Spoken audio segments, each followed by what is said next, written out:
رات کے تقریباً 12 بج رہے ہیں۔ ایک بچہ بستر پر لیٹا ہے، کمرے میں اندھیرا ہے اور اس کے چہرے پر صرف موبائل کی نیلی روشنی۔ ایک ویڈیو ختم ہوتی ہے اور دوسری شروع، پھر تیسری، پھر چوتھی۔ گھڑی آگے بڑھتی رہتی ہے۔ 11:30 ہو جاتے ہیں، 12:30 ہو جاتے ہیں، 1 بج جاتا ہے، لیکن بچہ اب بھی جاگ رہا ہے۔ وہ پڑھ نہیں رہا، کھیل نہیں رہا، کسی دوست کے ساتھ بیٹھا نہیں، وہ صرف اسکرین دیکھ رہا ہے۔ لیکن یہاں اصل سوال یہ نہیں کہ وہ کتنے گھنٹے موبائل دیکھ رہا ہے۔ اصل سوال یہ ہے، اس سکرین نے اس سے کیا چھین لیا؟ شاید نیند، شاید کھیل، شاید کتاب، شاید خاندان کے ساتھ گفتگو، یا شاید اس کا بچپن۔ لیکن ذرا ٹھہریے، کیا ہر سکرین نقصان دہ ہے؟ کیا موبائل ہاتھ میں ہونا ہی نشے کی علامت ہے؟ ہرگز نہیں۔ اسی سکرین پر ایک بچہ فزکس پڑھ سکتا ہے، انگریزی سیکھ سکتا ہے، کوڈنگ کر سکتا ہے، دنیا بھر کی معلومات تک پہنچ سکتا ہے، نئی مہارتیں سیکھ سکتا ہے۔ اور یہی سکرین دوسرا بچہ گھنٹوں مختصر ویڈیوز دیکھنے، گیم کھیلنے یا مسلسل اسکرول کرنے میں گزار دیتا ہے۔ دونوں کے ہاتھ میں ایک ہی آلہ ہے، مگر تجربہ ایک جیسا نہیں۔ اس لیے اصل سوال صرف یہ نہیں کہ بچہ کتنے گھنٹے اسکرین دیکھتا ہے، اصل سوال یہ ہے، کیا دیکھتا ہے، کس ماحول میں دیکھتا ہے، اور اس دوران وہ کیا کھو رہا ہے۔ کیونکہ اسکرین کا سب سے بڑا اثر وہ نہیں جو بچے کو دیتی ہے، بلکہ وہ ہے جو اس کی زندگی میں کسی دوسری چیز کی جگہ لے کر حاصل کرتی ہے۔ فرض کریں ایک بچہ 2 گھنٹے موبائل استعمال کرتا ہے۔ مسئلہ صرف 2 گھنٹے کا نہیں ہے، سوال یہ ہے کہ ان 2 گھنٹوں کی جگہ کیا آیا؟ پارک کی جگہ اسکرین، کتاب کی جگہ اسکرین، گفتگو کی جگہ اسکرین، کھیل کی جگہ اسکرین، اور کبھی کبھی بوریت کی جگہ بھی اسکرین۔ یہی ہے ڈسپلیسمنٹ ایفیکٹ۔ یعنی اسکرین ضروری نہیں کہ بچے سے کوئی نئی چیز چھین رہی ہو، ممکن ہے وہ صرف وہ وقت لے رہی ہو جو کبھی کھیلنے، سوچنے، پڑھنے، بات کرنے یا خواب دیکھنے کے لیے استعمال ہوتا تھا۔ ذرا تصور کیجئے، ایک زمانہ تھا، بچہ گاڑی میں بیٹھا ہے، بور ہو رہا ہے، کوئی موبائل نہیں، وہ کھڑکی سے باہر دیکھتا ہے، بادلوں کو دیکھتا ہے، راستے میں لوگوں کو دیکھتا ہے، شاید ایک کہانی سوچ لیتا ہے، شاید کوئی سوال پیدا ہوتا ہے، شاید وہ اپنے ذہن میں ایک پوری دنیا بنا لیتا ہے۔ آج انتظار موبائل، سفر موبائل، کھانا موبائل، سونے سے پہلے موبائل، بوریت موبائل۔ لیکن شاید ہم ایک چیز بھول گئے ہیں، بوریت ہمیشہ مسئلہ نہیں ہوتی۔ کبھی بوریت تخیل پیدا کرتی ہے، خاموشی مشاہدہ پیدا کرتی ہے، اور خالی وقت تخلیق کا آغاز بن سکتا ہے۔ اگر بچے کے ہر خالی لمحے کو اسکرین سے بھر دیا جائے تو ممکن ہے ہم اسے مصروف تو رکھیں، مگر اسے سوچنے کا کم موقع دیں۔ اب ذرا موبائل کے اندر دیکھیے، ایک ویڈیو ختم ہوتی ہے، فوراً دوسری سامنے آ جاتی ہے۔ آپ فون رکھنے کا فیصلہ کرتے ہیں، لیکن چند سیکنڈ بعد دوبارہ اٹھا لیتے ہیں۔ کیوں؟ کیونکہ جدید ڈیجیٹل دنیا صرف مواد فراہم نہیں کرتی، وہ ہماری توجہ کے لیے مقابلہ کرتی ہے، وہ ہماری اٹینشن کے لیے مقابلہ کرتی ہے۔ آپ جتنا زیادہ وقت کسی پلیٹ فارم پر گزارتے ہیں، اتنی زیادہ مشغولیت پیدا ہوتی ہے۔ زیادہ بزی ہونے کا مطلب زیادہ ڈیٹا، زیادہ ڈیٹا کا مطلب زیادہ ذاتی نوعیت کی سفارشات، اور یوں ایک ایسا چکر بنتا ہے جس میں ہماری توجہ خود ایک قیمتی معاشی مسئلہ بن جاتی ہے۔ اسی کو کہتے ہیں اٹینشن اکانومی۔ مسئلہ یہ ضروری نہیں کہ کمپنی بیٹھ کر یہ منصوبہ بنائے کہ بچوں کو عادی بنانا ہے، مسئلہ اس سے زیادہ پیچیدہ ہے۔ ایک پورا ڈیجیٹل نظام ایسا ہے جہاں پلیٹ فارمز کے لیے صارف کی توجہ ایک قیمتی چیز بن چکی ہے، اور بچہ وہ اس دنیا میں داخل ہو رہا ہے جبکہ ابھی اس نے اس پر توجہ اختیار کرنا سیکھا ہی نہیں۔ بچپن اور نوجوانی میں دماغ ابھی نشو و نما پا رہا ہوتا ہے۔ توجہ، جذبات، خود پر قابو، پلاننگ اور ریوارڈ سے متعلق دماغی نظام ایک ہی رفتار سے بالغ نہیں ہوتے۔ آپ ذرا تصور کیجئے کہ ایک لائک، ایک نیا پیغام، ایک گیم کا انعام، ایک نئی ویڈیو، ایک غیر متوقع دلچسپ چیز، ہر بار ایک نیا محرک، اور پھر سوائپ، ایک اور سوائپ، پھر ایک اور۔ یہاں ایک بنیادی فرق پیدا ہوتا ہے۔ کتاب کا ایک باب ختم ہوتا ہے، فلم ختم ہوتی ہے، پروگرام ختم ہوتا ہے، لیکن لامحدود اسکرول میں اختتام کہاں ہے؟ بچہ شاید یہ فیصلہ نہیں کرتا کہ میں مزید 1 گھنٹہ موبائل دیکھوں گا، وہ صرف اگلی چیز دیکھتا ہے، پھر اگلی، پھر اگلی، اور یوں 1 گھنٹہ خود بن جاتا ہے۔ لیکن مسئلہ صرف مسلسل دیکھنے کا نہیں۔ ایک بچہ کتاب پڑھ رہا ہے، پنگ، نوٹیفیکیشن، وہ موبائل دیکھتا ہے، چند سیکنڈ گزرے مگر توجہ ٹوٹ جاتی ہے، پھر اسے دوبارہ کتاب کی طرف آنا ہے، پھر ایک اور نوٹیفیکیشن، پھر ایک اور تبدیلی۔ اس طرح اسکرین کا اثر صرف گھڑی کے ذریعے نہیں ناپا جا سکتا۔ کبھی مسئلہ یہ نہیں ہوتا کہ بچہ کتنی دیر اسکرین پر رہا، مسئلہ یہ ہوتا ہے کہ اس کی توجہ کتنی بار ٹوٹی۔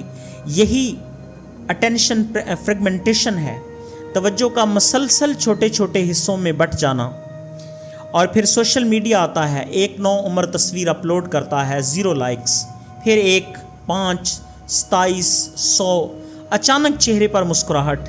ایک بالغ کے لیے 1 لائک شاید صرف ایک لائک ہو، لیکن ایک نوجوان کے لیے یہ منظوری محسوس ہو سکتی ہے، فالورز کی حیثیت، پیغام، ریلیشن شپ، سین، بے چینی، اور پہلی بار انسانی مقبولیت اتنی آسانی سے نمبروں میں دکھائی دینے لگی ہے۔ کتنے فالورز، کتنے ویوز، کتنے لائکس، کتنے کومنٹس۔ پھر سوال پیدا ہوتا ہے، اگر میری ویلیو کا پیمانہ، یعنی میری قدر کو جانچنے کا پیمانہ دوسروں کے ہاتھ میں ہو، اور وہ پیمانہ ہر چند منٹ بعد بدلتا رہے، تو میرے اندر کیا ہوگا؟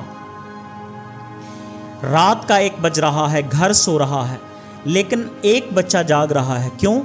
شاید ایک سوال اسے روکے ہوئے ہے۔ اگر میں سو گیا تو، اگر دوستوں نے گروپ میں بات کی تو، اگر نئی پوسٹ آ گئی تو، اگر کچھ اہم رہ گیا۔ یہ ہے fear of missing out, FOMO، کچھ چھوٹ جانے کا خوف۔ ماضی میں رات سماجی زندگی کا اختتام ہوا کرتی تھی، آج دنیا سو جائے، انٹرنیٹ جاگتا رہتا ہے، اور اس کا سب سے خاموش نقصان شاید یہ ہے جسے ہم صبح محسوس کرتے ہیں، نیند۔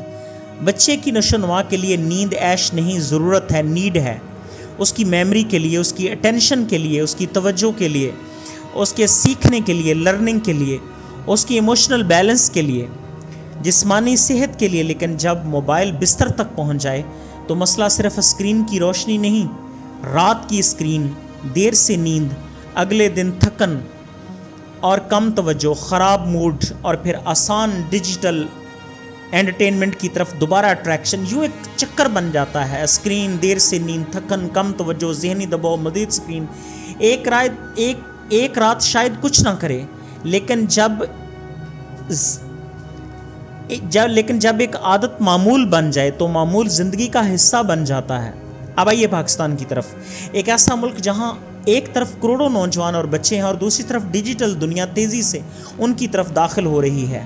حالیہ سرکاری اعداد و شمار ایک بڑی تبدیلی کی طرف اشارہ کرتے ہیں۔ گھریلو انٹرنیٹ رسائی چند برس پہلے کے مقابلے میں نمایاں طور پر بڑی ہے۔ موبائل اور اسمارٹ فون بھی اب صرف شہری مراکز تک محدود نہیں رہے۔ شہر ہوں یا دیہات، ڈیجیٹل دنیا بچے کی زندگی کے قریب آ چکی ہے۔ یعنی پاکستان صرف ڈیجیٹل دور میں داخل نہیں ہو رہا، پاکستان کا بچپن بھی ڈیجیٹل دور میں داخل، اور یہاں کہانی صرف خطرے کی نہیں۔ ایک پاکستانی بچے کے ہاتھ میں موجود اسمارٹ فون اسے انگریزی سکھا سکتا ہے، کوڈنگ سکھا سکتا ہے، دنیا بھر کے تعلیمی وسائل تک پہنچا سکتا ہے، AI سے مدد دلا سکتا ہے، نئی مہارتیں سکھا سکتا ہے، کاروبار اور روزگار کے نئے راستے دکھا سکتا ہے۔ ایک ایسے ملک میں جہاں تعلیمی وسائل ہر بچے تک یکساں نہیں پہنچتے، ٹیکنالوجی ایک مساوات پیدا کرنے والی قوت بھی بن سکتی ہے، لیکن یہی فون اسے نامناسب مواد، سائبر بلنگ اور آن لائن ایکسپلائٹیشن کے خطرات تک بھی پہنچا سکتا ہے۔ اس لیے مسئلہ یہ نہیں کہ ٹیکنالوجی اچھی ہے یا بری، ٹیکنالوجی موقع بھی ہے اور خطرہ بھی۔ اور شاید پاکستان کا سب سے بڑا مسئلہ یہی ہے۔ ہم جانتے ہیں کہ ڈیجیٹل رسائی بڑھ رہی ہے، لیکن ہم ابھی تک یہ مکمل طور پر نہیں جانتے کہ پاکستانی بچے اس دنیا کو کس طرح استعمال کر رہے ہیں۔ کتنی عمر میں انہیں پہلا اسمارٹ فون ملتا ہے، کتنے بچے رات کو فون استعمال کرتے ہیں، کتنا وقت سوشل میڈیا پر گزرتا ہے، گیمنگ کا کیا کردار ہے، نیند پر کیا اثر پڑ رہا ہے، تعلیم پر کیا اثر ہے، سائبر بلنگ کتنی عام ہے، اور بچوں کی ذہنی اور سماجی نشو و نما پر اس سب کا مجموعی اثر کیا پڑتا ہے۔ یہ صرف والدین کا مسئلہ نہیں، یہ ایک تخلیقی خلا بھی ہے، اور جس مسئلے کو ہم ناپتے ہی نہ ہوں، اسے سمجھنا بھی مشکل ہوتا ہے۔ اب آتے ہیں سب سے مشکل سوال کی طرف، ذمہ دار کون ہے؟ بچہ، والدین ہیں یا اس کا اسکول ہے؟ کون ذمہ دار ہے آخر؟ ٹیکنالوجی کمپنیاں ہیں، گورنمنٹ ہے؟ شاید جواب سب ہیں۔ بچے کو ڈیجیٹل خواندگی اور خود پر قابو سیکھنا ہوگا، والدین کو حدود مقرر کرنا ہوگی، اسکولوں کو ڈیجیٹل شہری بنانا ہوگا، پلیٹ فارمز کو بچوں کے لیے محفوظ ڈیزائن بنانا ہوگا، لیکن ان میں سے کوئی ایک اکیلا کافی نہیں، کیونکہ ایک بچے کا ڈیجیٹل ماحول صرف فون سے نہیں ملتا، وہ گھر، اسکول، معاشرے اور ٹیکنالوجی سب سے مل کر بنتا ہے۔ ایک بچہ موبائل دیکھ رہا ہوتا ہے، والد کہتا ہے فون بند کرو، بچہ فون رکھ دیتا ہے، چند لمحوں بعد والد خود فون نکال لیتا ہے، ایک نوٹیفیکیشن، وہ بھی اسکرین دیکھنے لگتا ہے۔ یہ منظر معمولی لگ سکتا ہے، لیکن بچے صرف وہ نہیں سیکھتے جو ہم انہیں کہتے ہیں، وہ یہ بھی سیکھتے ہیں جو وہ ہمیں کرتے ہوئے دیکھتے ہیں۔ اگر والدین ہر چند منٹ بعد فون دیکھیں تو بچے سے مسلسل ٹالرنس کی توقع کرنا آسان نہیں۔ ڈیجیٹل تربیت بچوں سے شروع نہیں ہوتی، والدین سے شروع ہوتی ہے۔ تو کیا فون چھین لینا حل ہے؟ تو کیا حل یہ ہے کہ بچے سے فون چھین لیا جائے؟ شاید ہمیشہ نہیں۔ مقصد ٹیکنالوجی کو بچے کی زندگی سے نکال دینا نہیں، مقصد یہ طے کرنا ہے کہ ٹیکنالوجی بچے کی زندگی کو چلائے گی یا بچہ ٹیکنالوجی کو استعمال کرے گا۔ گھر میں چند واضح اصول مدد دے سکتے ہیں۔ کھانے کے وقت غیر ضروری فون نہیں، فون رات کو بیڈ روم کے بجائے باہر چارج ہوں۔ پڑھائی کے دوران غیر ضروری نوٹیفیکیشن بند ہوں۔ روزانہ بیرونی ایکٹیویٹیز سے یعنی آؤٹ ڈور ایکٹیویٹیز ہوں، اور سب سے اہم بات کہ والدین بھی انہیں اصولوں کی پابندی کریں۔ مقصد سزا نہیں، مقصد ماحول کی بہتر تشکیل ہے۔ یہ صرف پاکستان کا سوال نہیں، دنیا بھر میں حکومتیں یہ سوچ رہی ہیں کہ بچوں کو آن لائن کیسے محفوظ رکھا جائے۔ کچھ ممالک عمر کی پابندیوں پر غور کر رہے ہیں، کچھ پلیٹ فارمز کی ذمہ داریاں بڑھا رہے ہیں، کچھ محفوظ ڈیزائن اور سیکریسی اور الگوریدمز کے اثرات پر توجہ دے رہے ہیں۔ لیکن ایک نیا سوال بھی سامنے آ رہا ہے، اگر بچوں کی حفاظت کے لیے عمر کی تصدیق ضروری ہوئی تو عمر معلوم کرنے کے لیے ہم بچے سے کتنا ذاتی ڈیٹا لیں گے؟ یعنی ہم بچے سے چائلڈ سیفٹی اس کے ساتھ ہی کنسرن ہوگا، لیکن ساتھ ہی پرائیویسی رسک بھی اس کے ساتھ ہی آئے گا۔ ایک مسئلہ حل کرتے ہوئے کہیں ہم دوسرا مسئلہ تو پیدا نہیں کر دیں گے، اور یہی وجہ ہے کہ کسی ایک ملک کی پالیسی کو فوراً ناکام قرار دینا بھی قبل از وقت ہو سکتا ہے۔ قانون بنانا ایک چیز ہے، اس کے حقیقی نتائج دیکھنا دوسری چیز ہے۔ لیکن اس پوری کہانی میں ایک نیا کردار داخل ہو چکا ہے، آرٹیفیشل انٹیلیجنس۔